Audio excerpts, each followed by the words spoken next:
마지막으로 읽기 후 활동입니다.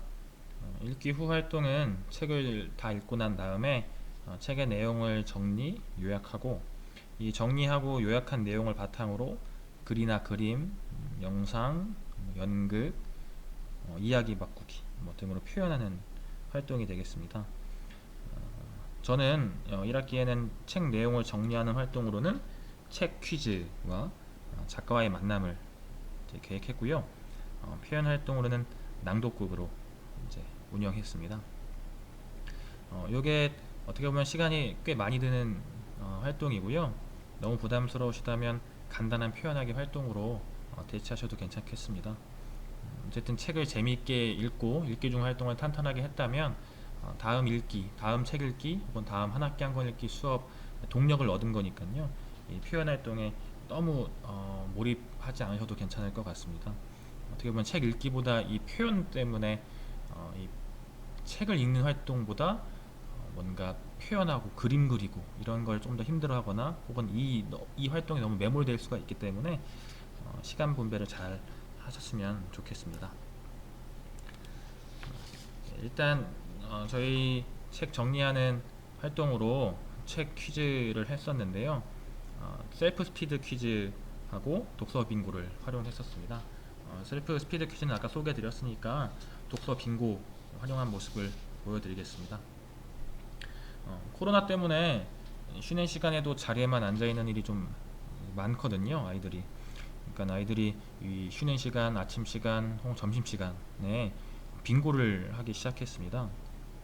저도 수업 시간에 간혹 빙고를 활용하긴 했었는데 얼마 전에 읽은 책놀이 책에서 독서 빙고 활동이 있더라고요. 그래서 아이들도 빙고를 좋아하는 것 같아서 이걸 급하게 한번 적용해 봤습니다. 이렇게 먼저 포스트잇 뒷면, 그러니까 접착제가 묻어있는 면에 책과 관련된 문제를 냅니다. 아이들이 직접 내는 거고요. 이때 문제를 낼 때는 정답이 책에 명확히 나와 있는 문제를 내도록 지도해야 하고요. 각자 정해진 숫자만큼의 문제를 내면 이 문제들을 이용해서 빙고판을 만듭니다. 저희는 소규모 학급이라서 이렇게 칠판에 붙여서 다 같이 하는 활동 한 번, 모든 별로 하는 활동 이렇게 두 번을 했고요. 모든 별로 활동할 경우에는 책상에 붙이거나 도화지에 붙여서 놀이를 할 수 있습니다. 이렇게 빙고판이 만들어졌으면 순서를 정해서 이제 그 첫 번째 순서 학생이 포스트잇을 하나 골라서 이걸 떼서 뒤집으면 문제가 보이겠죠.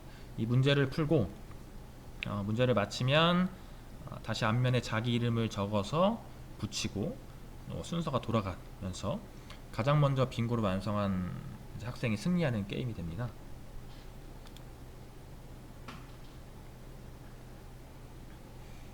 이렇게 앞면에 자기 이름을 적은 모습이고요. 그 다음에 그 문제에 나와 있는 모습 잠깐 보셨죠. 만약에 이제 자기 순서에 자기가 고른 문제를 못 맞췄을 경우에는 그러니까 순서 다음 학생에게 먼저 기회를 주거나 혹은 가장 빨리 손을 든 친구를 시키는 방법으로 진행하면 되겠습니다. 활동 영상 잠깐 보시겠습니다. 그래. 빨리 뽑아. 윤세주의 서점은 동화서점. 우와 정말 잘한다. 우와 정말 잘한다. 이야 역시 주례라니까. 야 이거 막아야 돼. 막아야 돼. 내가 막는다. 예, 이렇게 자신이 문제를 하나 골라서 읽어보고 답을 맞췄으면 뭐 자기 이름이나 여기 이니셜을 적었네요. 적어서 빙고를 완성해 가는데요. 방금 마지막에 남학생이 얘기했듯이 빙고를 막기 위해서 얼른 이 문제를 고르는 모습이 보이시죠? 이렇게 빙고를 완성하면 되겠습니다. 혹시 자신이 낸 문제를 고르는 일이 없도록 이제 모듬이 많을 경우에는 모듬에서 낸 문제를 다른 모듬과 맞바꿔서 하는 것도 좋고요. 정답 인정 같은 경우에는 모듬의 다른 친구들이 이제 정답을 듣고 맞으면 맞다고 해주는 이렇게 방식을 했고, 혹시 모두 다 정답을 모를 경우에는 문제를 출제할 때 출제 범위, 몇째 쪽, 몇째 줄, 이것을 문제 밑에 적게 해서 답을 확인해 볼 수 있도록 했습니다. 애들이 이 활동을 하면서 처음에는 그냥 자기가 생각나는 대로 문제를 막 내다가 점점 더 다음 활동을 할 때는 어려운 문제를 내기 위해서 책의 구석구석 뒤져보기도 하고요.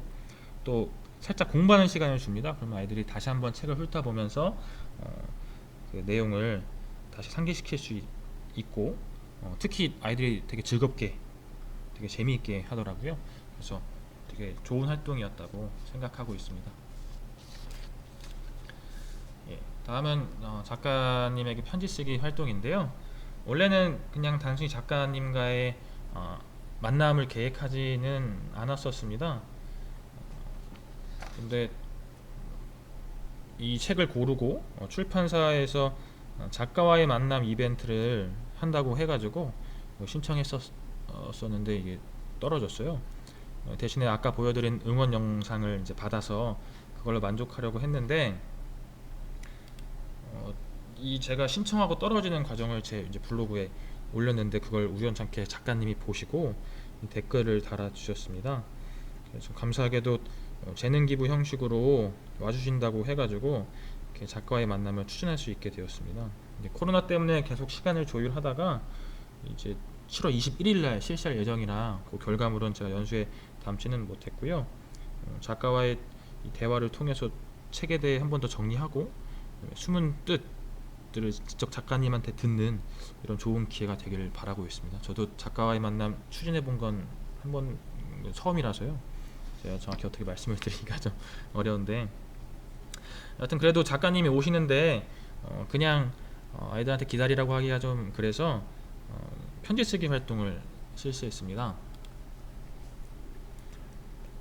편지 쓰기를 하기 위해서는 아이들도 책 내용을 한 번 더 정리할 수 있어야 되겠죠. 그래서 책 내용을 알고 그 책을 읽고 난 뒤에 감상평을 적을 수 있으니까요. 그리고 작가님 직접 오시니까 그럼 작가님한테 혹시 궁금한 내용이 없느냐, 그 궁금한 점을 편지를 쓰면 작가님이 대답해 주실 거다 라고 얘기를 했더니 아이들이 조금 더 신나서 편지를 쓰는 모습이 보이더라고요. 네, 이제 요거 말고도 정말 질문들, 실존 인물이었는지, 혹은 다른 친구들 이름은 어떻게 지으신 건지, 혹은 여자 오마리아 입장에서 책을 써주시면 안 되는지, 뭐 이런 것들 질문을 잘 했고요.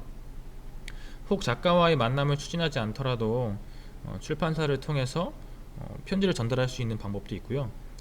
간혹 작가 소개, 그 책의 작가 소개란에 메일 주소가 나와 있는 경우, 혹은 작가님들이 블로그나 홈페이지를 운영하는 경우에는 편지를 써서 가지고 있는 것보단 일단 스캔을 해서 파일로라도 보내는 과정을 아이들과 함께 한다면 조금 더 동기 유발이 되고, 또 작가님이 간혹 그 답장을 써주시는 작가님도 계시다고 하더라고요. 그러니까 조금 실망할 수도 있긴 하겠지만 이 과정 자체도 재미있으니까요. 아이들과 함께 편지 쓰기를 해보시는 것도 좋을 것 같습니다. 읽기 후 활동 중에 표현하기 활동으로는 저희 낭독극 실시를 했습니다. 6학년 국어교육과정에 독서단원과 함께 연극단원도 포함되어 있어가지고요. 근데 제가 또 연극 지도를 좀 어려워해서 바로 연극을 하기는 좀 부담스러워서 1학기에는 낭독극을 이제 하기로 결정을 해서 교과서에서 대본에 대해서, 극본에 대해서 공부를 한 후에 아이들한테 일단 대본을 작성해 보게 했습니다. 이렇게 자기 공책에 열심히 적은 내용들인데요.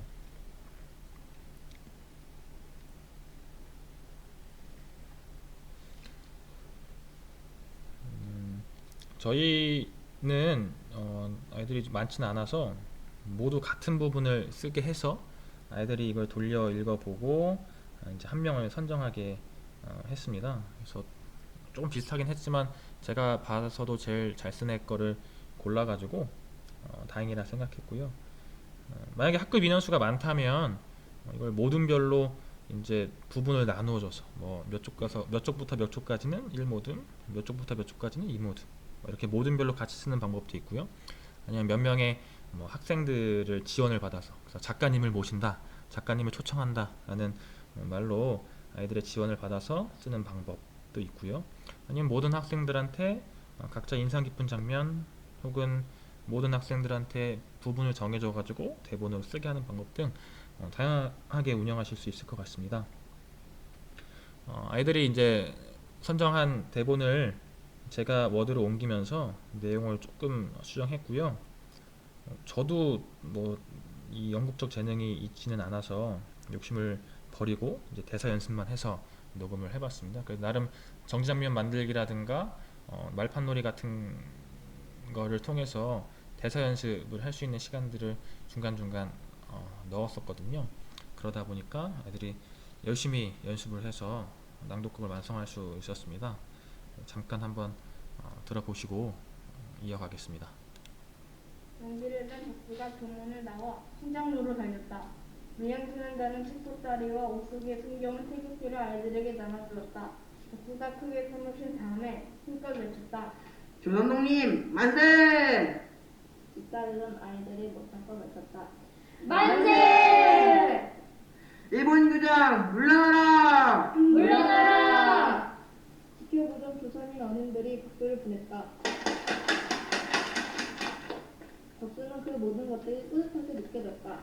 어린이 시위대는 도로 끝에 다다랐고 그곳엔 헌병 신사들이 모여 있었다. 덕수가 지지 않고 외쳤다. 저들의 칼을 우리를 굴복시킬 수 없습니다. 모두 한마음 한뜻으로 앞으로 나아갑시다. 그러자 아이들이 일제로 서로의 팔과 엉켜 잡은 채로 앞으로 걸어갔다. 조선동님 만세! 만세! 전체 대본이 3장이고 이제 낭독극 전체 길이가 한 4분 정도 되는데요. 이 연습하고 녹음하는 데만 2차시 이상은 걸린 것 같습니다. 그래서 이 과정에서 아이들이 뭐 애드립을 치기도 하고 또 혹은 음향 효과, 아까 뭐 박수를 친다거나 혹은 누가 머리를 맞고 쓰러지는 장면에서는 뭐 비명 소리를 지른다거나 뭐 이런 식으로 조금씩 추가를 하더라고요. 그리고 이 연습을 하는 과정에서 일단 재미를 일단 느꼈고요. 배역을 정할 때는 이번에는 아이들을 희망을 받아서 이제 해봤는데 뭐 오디션을 거친다거나 이런 방법도 괜찮을 것 같다는 생각을 했습니다. 이제 낭독극을 하더라도 어떻게 연기를 하려고 하는 혹은 그 2개 역할을 맡았는데 목소리를 좀 바꾸려 한다거나 이런 노력들이 보여가지고요. 2학기에 할 때는 조금 더 발전시켜서 해볼까 계획 중입니다. 특히 또 6학년 또 2학기에도 연극단원이 나오고요. 또 2학기는 학예회를 따로 하지는 않을 것 같아서 독서단원 시간, 연극단원 시간을 함께 활용해서 낭독극 혹은 조금 발전시키면 연극을 해서 영상을 한번 남겨보는 게 제 개인적인 목표일 것 같습니다.